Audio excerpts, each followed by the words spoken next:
Jadi menurutku kalau kita ingin menjadi spesial, mulailah dari sekarang mempelajari hal-hal dan melakukan sesuatu hal lebih daripada orang-orang pada masanya. Jangan memperbandingkan diri kita ke bawah, tapi memperbandingkan diri kita ke atas.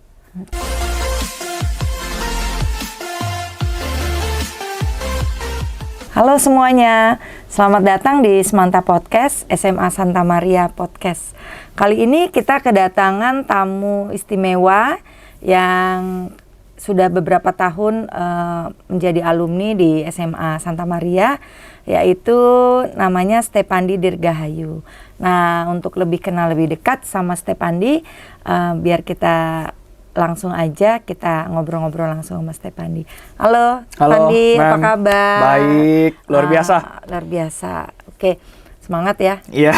Sering sebetulnya ya si Stepandi ini bolak-balik ke Pekanbaru, cuman kita baru ketemu timingnya ya yang tepat ya sekarang ya Pandi ya. Iya, memang udah beberapa kali. Iya. Jadi memang waktunya kurang tepat, tapi memang kebetulan kali ini untung aja tepat. Untuk dia khusus menghubungin SMA Santa Maria supaya bisa ngobrol-ngobrol lagi lebih dekat sama adik-adik di rumah, sama teman-teman dan juga Bapak Ibu guru yang ada di sekolah gitu. Pandi, kalau boleh diberitahu sama teman-teman, kenalin dong Pandi ini dari SMA Santa Maria, kemudian kuliah di mana dan sampai sekarang sebagai apa? Oke, halo teman-teman semuanya, perkenalkan nama saya Stepandi Dirgahayu. Saya lulus dari SMA Santa Maria itu kurang lebih tahun 2017. Sehabis itu saya melanjutkan jenjang pendidikan S1 saya itu di Universitas Agung Podomoro, atau biasa orang kenal dengan Podomoro University. Saya mengambil jurusan Entrepreneurship Business. Itu berarti ekonomi ya?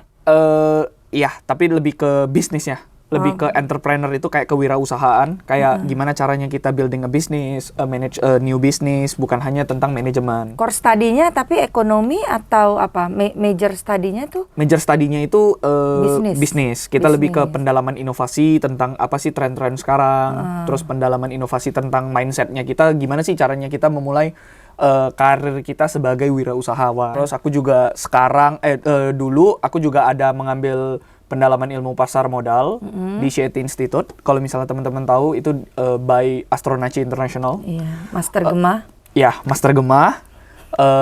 Terus sekarang saya juga sedang mengambil CFA. CFA Institute, pendalaman ilmu pasar modal juga. Iya, boleh dijelasin apa tuh CFA? CFA itu Certified Financial Analyst. Jadi kalau misalnya kita mau berkecimpung atau misalnya mau berkarya di dunia pasar modal sebagai analis atau sebagai fund manager dan sebagai segala macamnya, CFA Institute itu adalah strata sertifikasi paling atas di dunia. Bukan di Indonesia aja, tapi itu di dunia. Jadi international. Nah, CFA Institute kan juga dari Amerika certification-nya. Dan sekarang saya lagi ambil level 1, dia ada 3 level, tapi sekarang saya lagi ambil level 1. Ujiannya nanti November ini. Oh, ada ujiannya juga? Ya, ada ujiannya. Terus saya juga sekarang sebagai professional investor, fund manager, dan kebetulan saya juga sebagai salah satu calon anggota DPR RI termuda. Salah satu yang termuda DPR RI.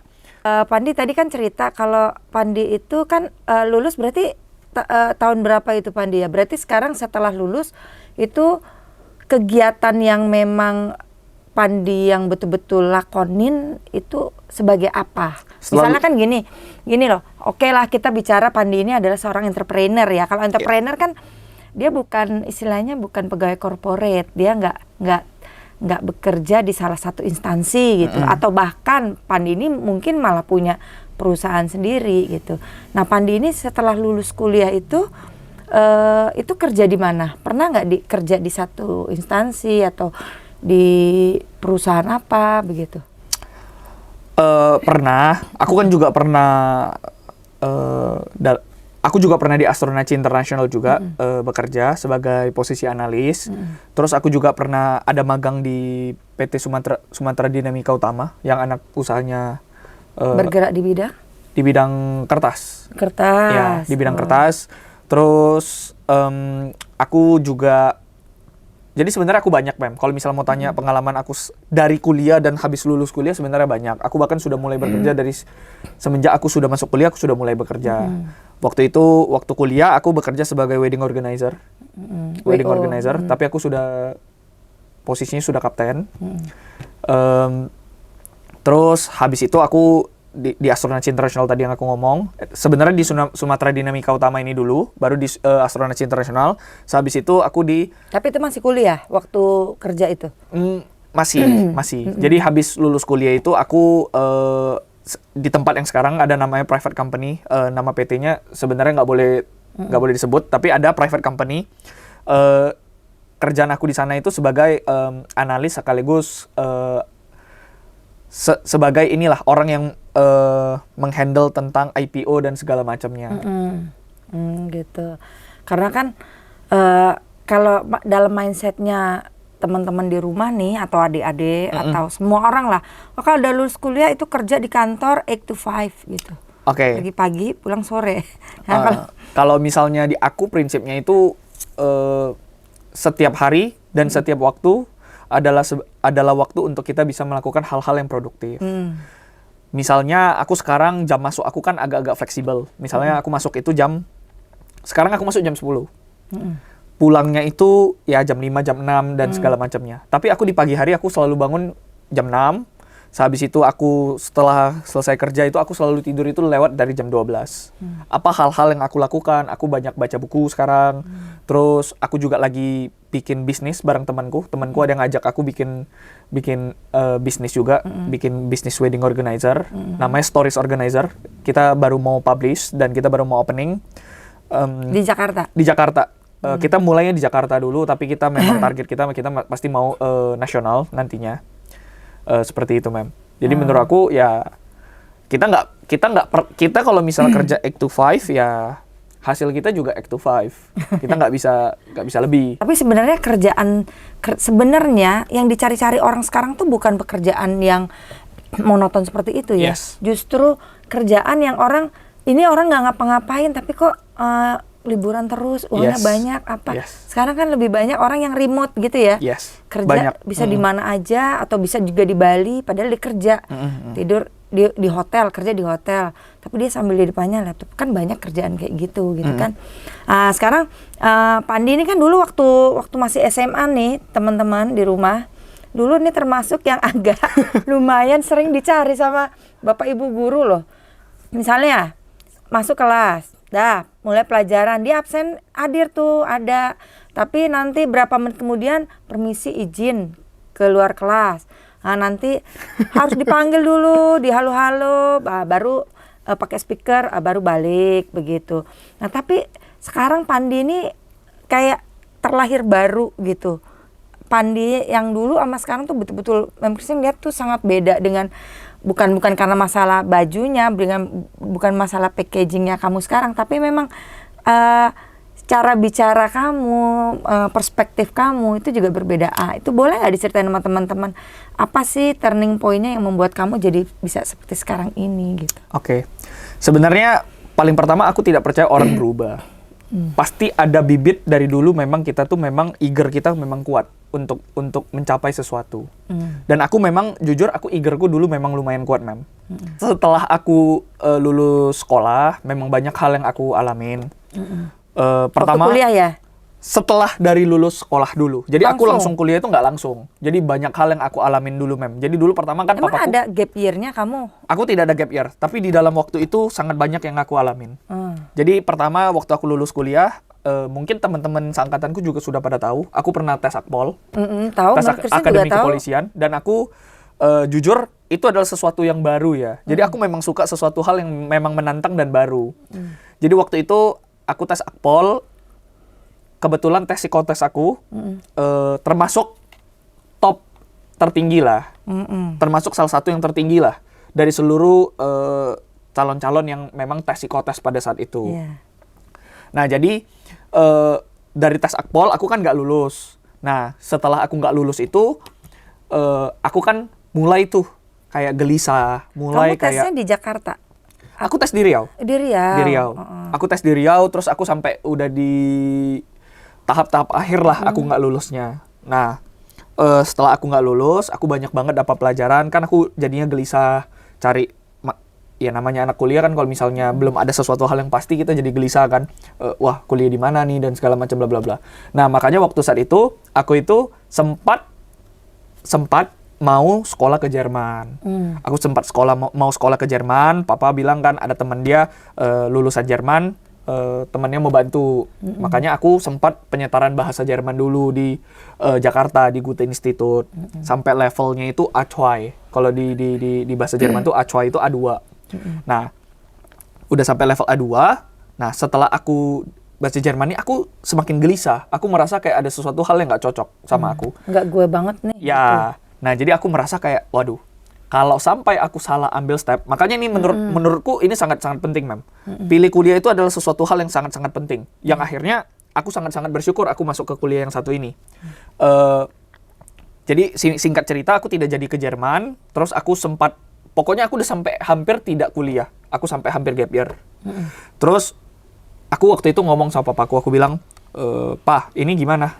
Masa kita harus gap year dan segala macam?" Karena waktu itu aku masih orang yang dependent. Karena kita di dalam hidup. Ya kan masih anak SMA, ya di dalam hidup ini kita ada 3 tipe, tapi nantilah aku ngomong. Nah, aku masih tergolong orang yang dependent, jadi aku tanya sama papa, "Pa, gimana? Aku masa gap year?" gitu kan. Terus papaku bilang, "Coba aja cari dan segala macam." Nah, kebetulan ceceku itu dulu Koko Cici Jakarta. Nah, Koko Cici Jakarta ini sering diundang ke Podomoro University. Podomoro University waktu itu tergolong baru. Jadi dia bilang, "Mau nggak ke Podomoro aja?" Dia bilang gitu. Dia akhirnya tanya temennya, emang masih buka. Jadi waktu itu aku bulan berapa itu? Itu sudah bulan Agustus akhir. Agustus, nah, jadi teman-temanku udah masuk semua. Nah, teman-temanku sudah masuk semua. Aku juga berarti nggak ikut ospek ya? Tidak ikut ospek. Aku pokoknya jatah bolosku sudah habis. Karena kalau jatah bolos 25% ya? Ya, 3 kali kehadiran. Oh, 3 kali. 3 kali absen. Nah, aku sudah tidak ada lagi. Jadi waktu itu aku masuk. Jadi ceritanya itu, aku Jumat tahu universitasnya, Sabtu aku pergi daftar, Minggu aku bayar, Senin aku masuk. Gitu. Nah, cuman waktu itu pertimbangan aku kayak gini, Mem. Kalau misalnya aku memang berpikir tidak terbuka, aku pasti lebih memilih aku gap year dan tahun depan aku baru masuk kuliah. Tapi pasti ada campur tangan papa dong pilih fakultas itu ya? Enggak. Jadi waktu itu aku cuma ngomong sama papa, aku cocok, aku bilang ke papa, ya udah katanya. Oh gitu. Dia langsung gitu. Ya udah. Memang papa adalah orang yang memang lumayan memberikan ya? pilihan ke anak-anaknya. Nah, jadi waktu itu aku karena tertekan mungkin, jadi aku ada sedikit insight bahwasannya kenapa aku mau masuk ke universitas baru. Waktu itu belum sampai 5 tahun dan lulusannya belum ada. Kenapa aku berani ambil step ke sana?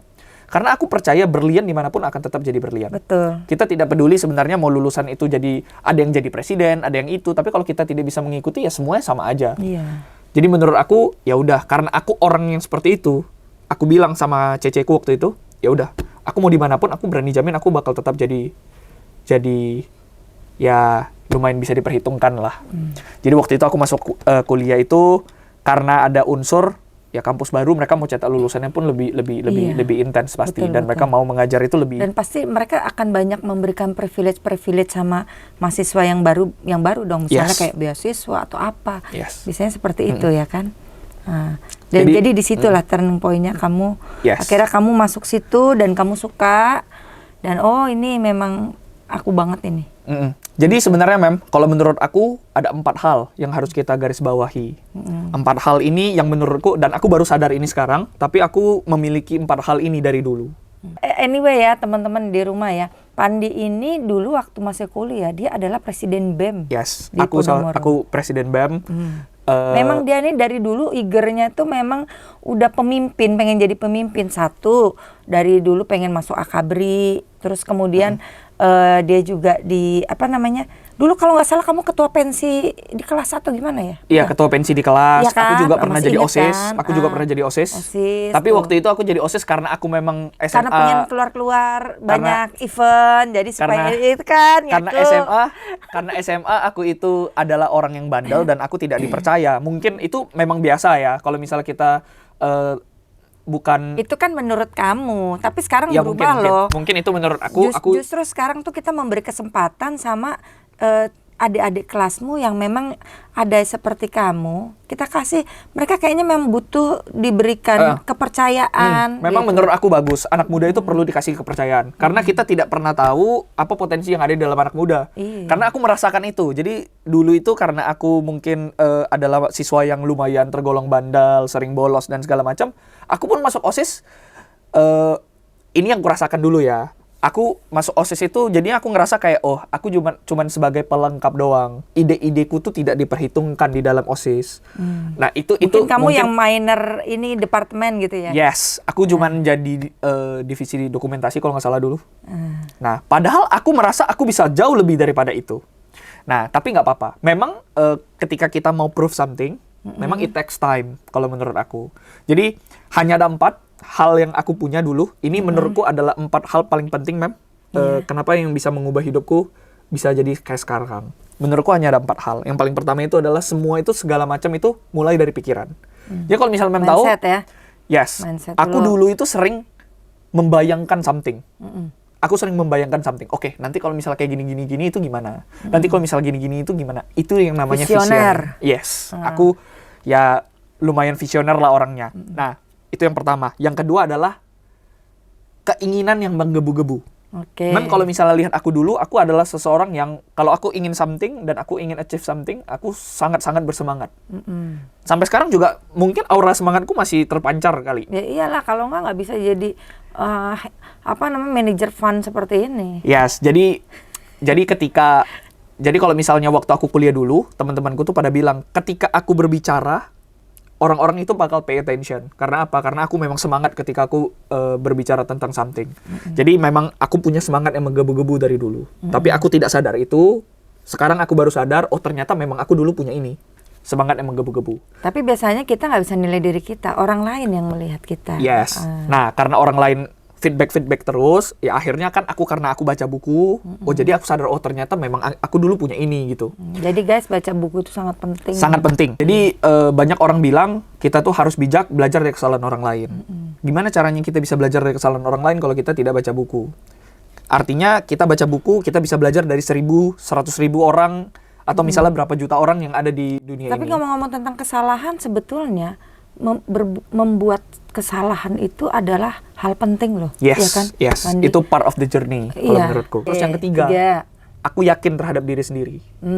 Confidence. Confidence. Confidence, teman-teman. Kalau misalnya merasa dari dulu aku tuh sangat, ketika aku ditanya sesuatu, Oh, pede banget ini. aku kalau ngomong tuh yakin 1000%, aku tidak pernah jawab 100%. Karena aku mau beyond average. Aku mau di atas rata-rata. Ketika keyakinan itu, makanya tadi semua mulai dari pikiran, keinginan yang menggebu-gebu, terus yang terakhir, yang ketiga ini adalah keyakinan. Ketika kita yakin terhadap sesuatu, Meskipun salah. ya salah kan, kalau salah kan nanti waktu akan membuktikan. Ketika waktu membuktikan, kita juga sadar itu salah. Ya kan, keyakinan kita bisa berubah. Tapi kalau misalnya kita sudah mau sesuatu dan kita yakin kita bisa achieve itu, hal ini tuh akan dibawa ke nomor 4. Nomor 4 ini adalah pikiran bawah sadar. Pikiran bawah sadar. Pikiran bawah sadar kita tuh akan tersugesti secara otomatis. Nah, jadi memang ada di dunia ini sebuah hal yang memang tidak bisa kita kontrol, yaitu pikiran bawah sadarnya kita. Pikiran bawah sadar inilah yang disebut mindset. Mindset kita itu bisa kayak gimana, itulah sugesti-sugesti yang masuk, apapun yang kita lakukan, apapun yang kita percaya, itulah yang menjadi pikiran bawah sadar kita. Ketika kita menghadapi sesuatu, pikiran bawah sadar ini tanpa disengaja akan muncul. Gimana cara kita bisa mengatasi masalah dan segala macamnya gitu. Iya, jadi kalau Pandi tadi bilang kan ada 4 hal. Dan Pandi sendiri merasa Pandi sudah memiliki semua itu. Aku sudah memiliki semua itu. Karena gini, Mem, kalau misalnya Mem mau cerita dari dulu ya. Dari dulu ini kita cerita tentang bagaimana aku mau achieve something. Aku bukan dari background keluarga atlet. Memang keluargaku tidak ada yang atlet kan dulu. Tapi aku jadi atlet. Atlet apa? Kan basket dulu. Oh, basket. Iya. Itu hobi atau apa nih? Kalau hobi semua orang banyak punya hobi benar. basket. Tapi kamu juga ada tim DBL ya dulu ya? Aku tim DBL, aku juga masuk ke Jurprof, aku juga masuk PPLP, Provinsi Riau, jadi atlet binaan Dispora Provinsi Riau. Nah, bagi teman-teman seangkatanku tuh pasti tahu sebenarnya, Mem. Aku SMP adalah orang yang memang tidak bisa main. Bisa dikategorikan aku tidak Kecil gitu ya. memiliki bakat. Mungil. Yes, aku tidak memiliki bakat dan segala macam. Tapi kalau Mem lihat dari SMP, kerja kerasku untuk mencapai hal yang aku inginkan itu sangat-sangat gila. Jadi tadi yang aku bilang, pikiranku aku mau jadi pemain yang lumayan diperhitungkan. Oke? Yang kedua, keinginanku tuh menggebu-gebu. Makanya aku latihan tuh semangat dan segala macam. Dan aku yakin aku bisa dapat itu. Nah, terus ketika aku masuk kuliah, kalau Mem tahu, ketika aku masuk kuliah, Tim basket juga? aku udah nggak terlalu serius main basket waktu itu. Ini ada journey lain lagi. Iya. Nah, kalau aku waktu masuk kuliah, aku telat 3 minggu masuk. Aku tidak memiliki teman siapapun di dalam itu. Tapi kenapa aku bisa keluar menjadi seorang pemenang? Bukan menjadi seorang pemenang sih. Menjadi the winner. Kenapa aku bisa keluar jadi legasiku tetap dipakai sampai sekarang. Aku tetap jadi presiden BEM yang sangat-sangat diperhitungkan. Suaraku. Dan aku sekarang juga sedang menjabat sebagai ketua Dewan Pembina Ikatan Alumni Podomoro University. Oh, keren. Nah, jadi kenapa aku bisa meninggalkan legacy yang sebesar itu? Nah, itu kembali lagi, Mem. Iya. Journey yang dulu aku jalankan itu di-copy lagi di kuliah. Aku berpikir, oke, kuliah apa sih ininya? Oke, gue harus jadi presiden BEM. Yang kedua, keinginanku untuk menjadi presiden BEM itu sangat menggebu-gebu. Mem boleh tanya semua teman kuliahku dulu, seberapa semangatnya aku dalam mengerjakan sebuah hal, Project gitu project ya. di dalam sebuah organisasi. Makanya aku bisa jadi nomor satunya. Terus yang ketiga, aku sangat yakin. Jadi di dalam kabinetku dulu tuh namanya Kabinet Arunika. Kita tuh punya 3 moto. Kalau Mem tahu, aku tuh punya tiga value di dalamnya. Strive, learn, and be better. Strive, learn, and be better. Itulah moto kalian Itu dulu. moto kita dulu waktu saya jadi presiden BEM. Nah, jadi ada satu hal, Mem, yang memang melekat mungkin sampai sekarang. Dulu itu aku selalu bilang sama anggota kabinet BEM-ku, aku selalu bilang kayak gini, kalian mau melakukan apa, lakukanlah. Aku yang menjamin itu pasti terjadi. Sebenarnya yang dia lakukan itu adalah memang yang dari dia. Dia kalau udah mau pasti akan keluar semua, ya kan? Yes, itu namanya. Makanya kamu mensugesti mereka sebetulnya. Yes, aku mensugesti mereka dan aku menerapkan sistem namanya FAIR. FAIR, ketika kita mau ngambil sebuah keputusan, ini adalah proses yang fair. Proses yang fair itu apa? Proses yang fair itu bukan tentang suara dia diperhitungkan, tapi aku ikut menyertakan mereka dalam mengambil apapun kegiatan yang akan kita lakukan di BEM tersebut, gitu. Nah, setelah BEM ada lagi, contohnya di pekerjaan. Aku dulu kan WO. WO itu aku tidak sampai 1 tahun, aku langsung jadi kapten. Nah, itu posisi yang tertinggi itu apa tuh, kapten? kapten. Kalau di operasional sudah pasti kapten itu paling tinggi. Dia yang ambil keputusan. Nah, di WO aku juga sama persis seperti itu. Nah, apalagi yang 4 itu lagi yang aku terapkan lagi. Maksudnya, jadi ini adalah sebuah rumus yang memang harus kita pegang teguh ketika aku melakukan itu. Tapi dulu aku nggak sadar. Iya. Aku tidak sadar sampai aku baca buku. Ada satu buku yang menurutku bagus banget untuk membakar semangat. Apa bukunya, boleh di-spill nggak supaya teman-teman? Bukunya itu Think and Grow Rich by Napoleon Hill.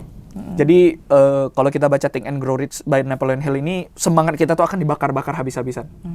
Pokoknya benar-benar untuk mencapai sesuatu kita harus memiliki keinginan yang menggebu-gebu. Menurut aku mimpi itu ada level-levelnya. Ada mimpi yang memang tujuan akhirnya kita. Untuk mencapai mimpi tujuan akhirnya kita tuh juga harus mencapai mimpi-mimpi kecilnya kita untuk mencapai itu. Jadi sebenarnya mimpi-mimpi kecil ini adalah sebuah misi kita untuk mencapai visi tersebut. Tangganya lah ya, tangganya untuk yes. supaya bisa sampai ke situ. Menurutku kunci kesuksesan itu yang tadi itu kan 4. Sebenarnya ada lagi, Mem. Hanya 3. 3 itu yang paling pertama itu adalah value. Value ini adalah nomor 1. Kita punya mimpi sebesar apapun, dengan cara sejago apapun, value kita kalau tidak bisa mendukung ini.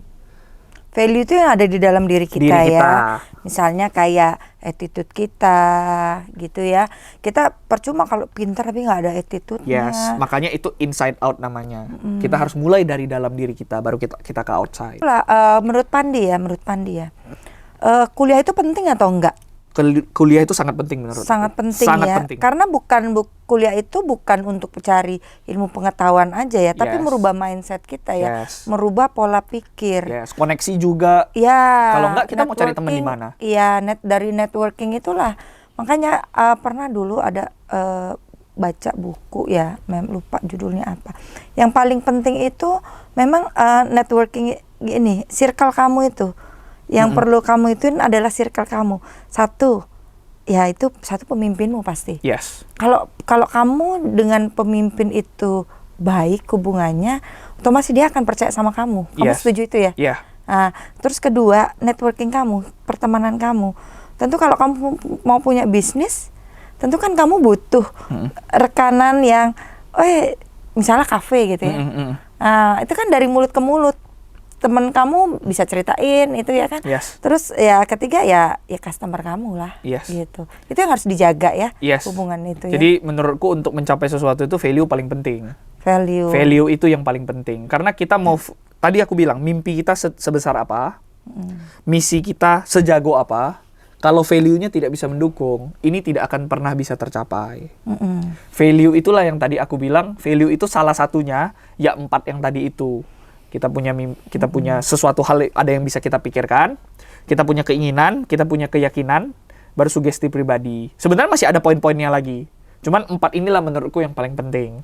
Menurutku, pilihlah kuliah sesuai dengan passion. Karena kalau kita bilang nih, mau kita pilih ini, nanti ini bisa jadi ini.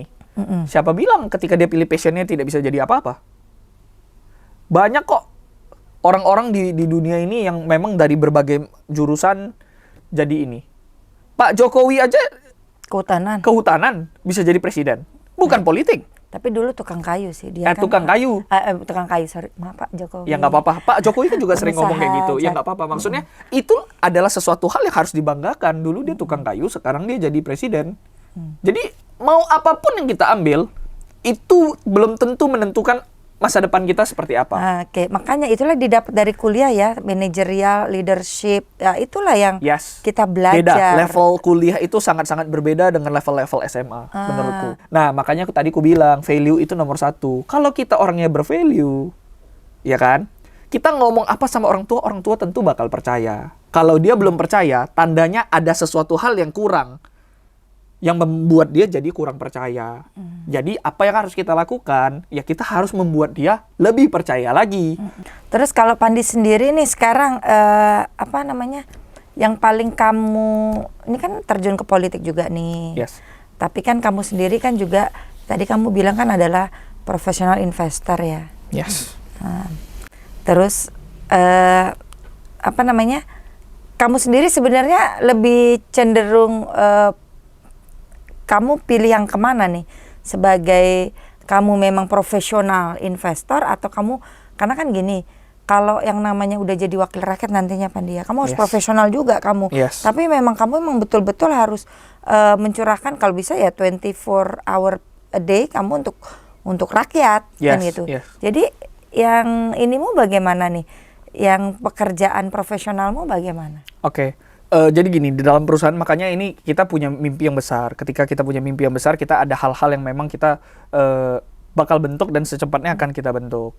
Nah, jadi kalau misal sudah ada sistem, sudah ada apa dan segala macam ya, kalau memang aku diberikan kepercayaan oleh rakyat untuk menjadi wakil rakyat, ya tentu aku akan harus pilih dong.